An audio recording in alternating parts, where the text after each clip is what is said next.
everyone, my name is Catherine. Welcome back to my channel, or if you're new, welcome. Today I'm going to be doing some watercolor painting, and I'm just going to paint a photo that my mom took of the Maine winter coastline a few years ago. I believe this was actually done on New Year's Day for 2021, so a little while ago. But as you can see, I just pulled the photo right off the wall and decided to have a go at it. So first of all, I'm just going to drip in water to the colors I think I'm going to use. That way I have them and I can really think about them as I'm dripping in my water. I know it takes a bit longer than just spraying everything down, but I like doing this. It gives me a moment to consider, it gives me a moment to like look at the photo and say, okay, this is what I think I'll use. So that is why I am taking the slower route with activating my paints. And so first of all, I'm going to mix up some manganese blue. I absolutely adore manganese blue for skies. It's one of my all-time favorite colors. Definitely one of my very tip-top favorite blues. But then because it is a winter sky, and in real life, in the photo, the sky did look a little bit desaturated, I decided to take a little bit of Payne's Gray and mix that in with that manganese blue, just to make it a little bit duskier, a little dustier. I'm adding some lemon yellow to my palette as well as a little puddle of quinacridone rose. Some ultramarine blue, I think I might use that, especially for the water. A little bit more Payne's Gray, I know I'm going to need some of that. And then a little new gamboge, because I just might use a bit of that. I might want a slightly warmer yellow than the lemon yellow is. Or is that Hansa Yellow Medium? It's one of those colors. Anyway, next I am going to draw my horizon line. I have a watercolor block here. This is the Hanamulle agave paper, and I love this paper. It's partly because it's a block and partly because I just really enjoy the texture and feel of this paper as I paint on it. It's got a little texture, but it's not super gritty. Yeah, I really like it. So I need to draw my lines darker than most people would. When most people who are doing tutorials tell you that they're drawing darker than they normally would so that you can see them on camera, that's how dark I need them all the time. So it can get a little bit tricky sometimes figuring out how dark to draw something so that I can still see it and so that it's useful to me, but so that it's not so dark that it interrupts the final painting and it is distracting in the final painting. Tricky, certainly something I'm still figuring out. But the beauty of this style of painting is that the tree line is going to end up hiding that line, so I can make it as dark as I want to. Once I've wet my sky area so that I have a nice smooth sky, I am just adding in that Payne's Gray manganese blue mixture, starting darker at the top and then letting it fade as we get closer to the horizon. Then I'm going in a little bit above the horizon line with some of that Quin Rose and just adding that little bit of a blush to the skyline. I'm also adding some of the lemon yellow, Hansa yellow, whatever that yellow is, and maybe a little bit of the new gamboge just to warm things up a smidge. I thought my sky was a little bit too light, so I went in and added more of that manganese blue and Payne's Gray mixture at the top there.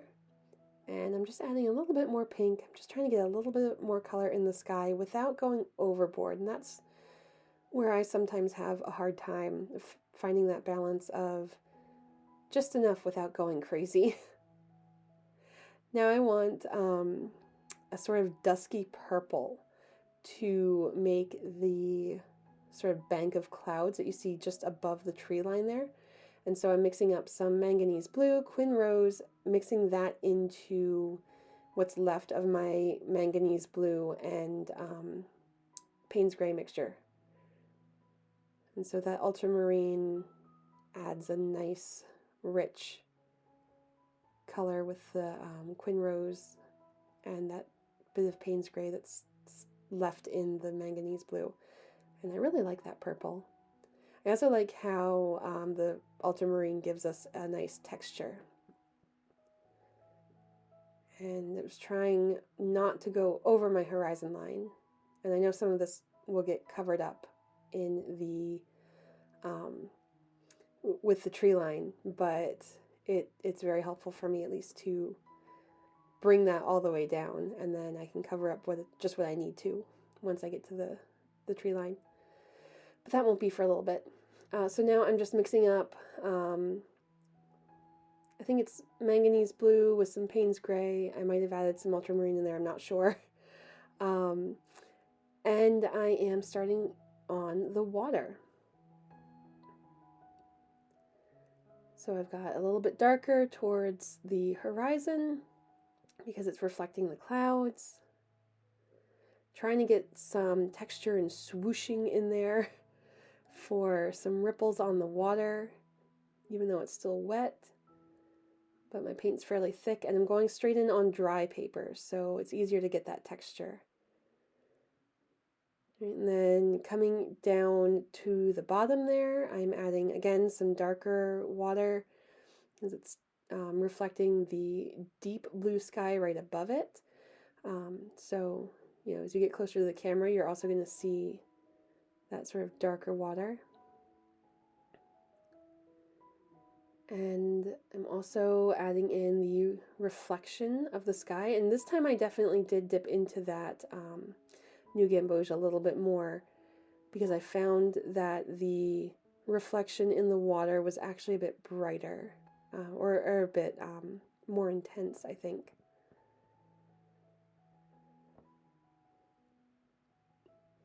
Mixing up a little bit more purple. Getting a nice sort of deep bluish purple to add the ripples.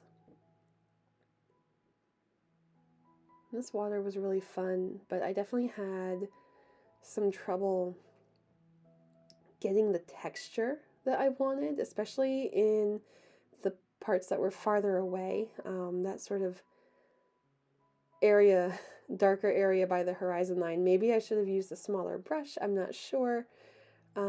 Maybe I should have gone a bit deeper with the ripple colors. I really don't know, but I had a hard time getting it to the texture I wanted without making these really large ripples that would have made the farther away water look just as close as the water that was right up in front of us. So that was tricky, but I'm fairly happy with how it turned out anyway. And the nice thing is it's going to get covered up to a certain extent, certainly not all the way, but it'll be covered up some with the silhouettes of the trees. And so, the entire focus isn't going to be on the water and, oh no, she didn't get the water just right. And that'll be all right.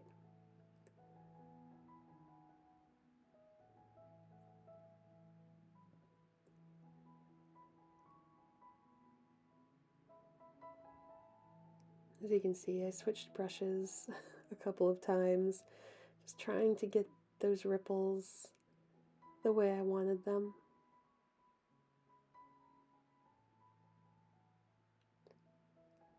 And now I'm going to let everything dry so that I can do the silhouettes on top without them running everywhere. This is the hardest part for me, is waiting for things to dry. I get very impatient. While we're waiting for things to dry, let me know in the comments if you would like to know more about the paints that I'm using at the moment. I'm not linking them in this video because I don't want you to fall into the same trap that I tend to fall into, where when I find out what brand someone's using or the exact paints that are being used, it can be hard for me to not feel like I have to have those in order to produce a similar effect. So yeah, just going to leave those out. But if you'd like to learn more about, or if you'd like to see like what I'm using at the moment, and my kind of the method to my madness when it comes to my palette, let me know. Right now I am just drawing in the tree line. I outlined it first, and then I'm just coloring it in because I'm going to have it all be dark, so it doesn't really matter if I do an outline. And when it's this dark and I have to be this precise, that outline is very, very helpful for me. Again, trying not to go over my horizon line. I think I succeeded, although that is definitely difficult, for me at least. Keeping those straight lines straight is not easy. And I'm just using Payne's Gray for this part. I'm not using black. I really like the softness that Payne's Gray has with these kinds of landscapes, and because we're not like in deep dark sunset here, it's everything's kind of blue, everything's got that kind of that bluish tint to it. I really like the Payne's Gray for that. And again, I find it a bit softer. It's not as harsh. So I'm just painting in the evergreen branches on the right-hand corner. I'm not going for 100% accurate or realistic here. I'm going with the vibe, very much going with the vibe. You know, I mean, it's definitely not a 100% accurate painting, but I like to imagine it's inspired by the photo.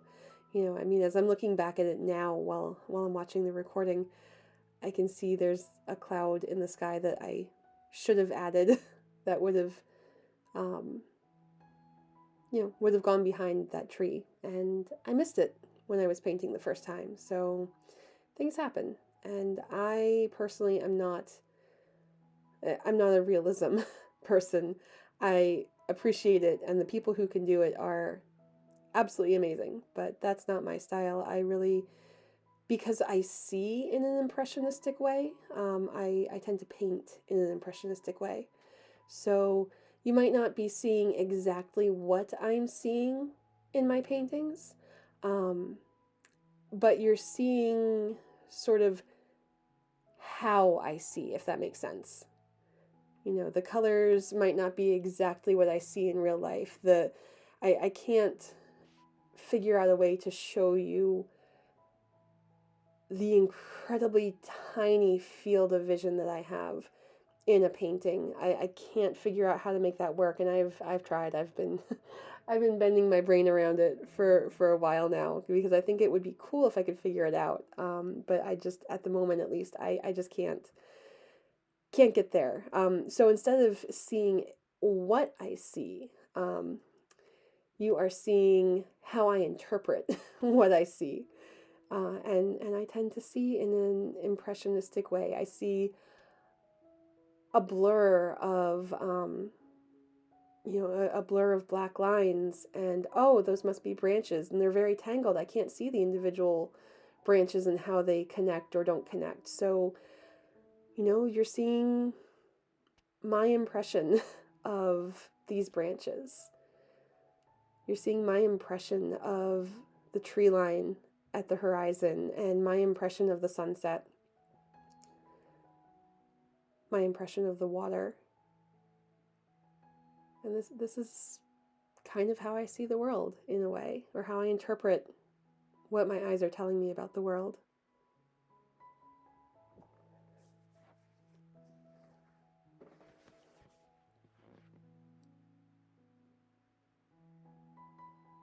So I'm just drawing on the branches, again using that Payne's Gray.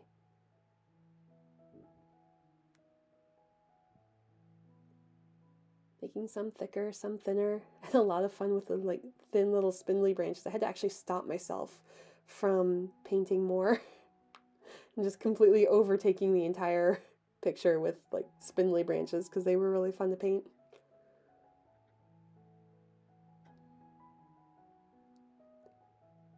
While I'm working on these, if you are enjoying this video, please feel free to give it a thumbs up. If you're not subscribed, and you want more content like this, or like other videos on my channel where you are treated to my random thoughts and ideas, or, you know, who knows what other kind of fun projects and things I'm going to get up to. Feel free to subscribe and leave me a comment. Let me know what you're up to. Let me know what you're interested in seeing, what you're interested in hearing me chat about. Yeah, just let me know. I'm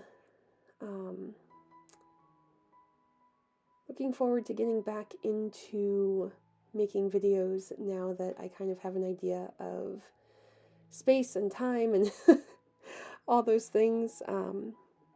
It's been a little bit of a wacky season, wacky schedule, but hopefully life is settling down just a little bit, and I can do more of this, whether it's painting or other random things, because my channel is specifically called Catherine's Corner because it's my corner of the internet and I can do what I want on my corner of the internet. So who knows? But if you guys like this, let me know, because I am certainly not averse to doing more painting videos. I quite enjoyed it. So I'm just adding on the last few branches. There's little spindly ones on the bottom left. Again, I had to stop myself. I had to say, Catherine, no, that's it.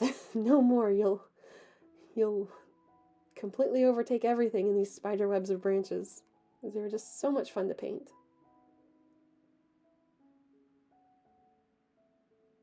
And that is it. Hope you guys liked this video. Again, give me a thumbs up if you did. Leave me a comment. Let me know what you're interested in. Subscribe to the channel for more videos like this and other random thoughts, feelings, things, activities. Who knows? Get up to all kinds of shenanigans here. Just finishing, like touching up the back tree line there. I had a couple spots that had gotten a little bit light. And there we are. All right, everyone, thanks for watching. Have an awesome day, and I will see you next time.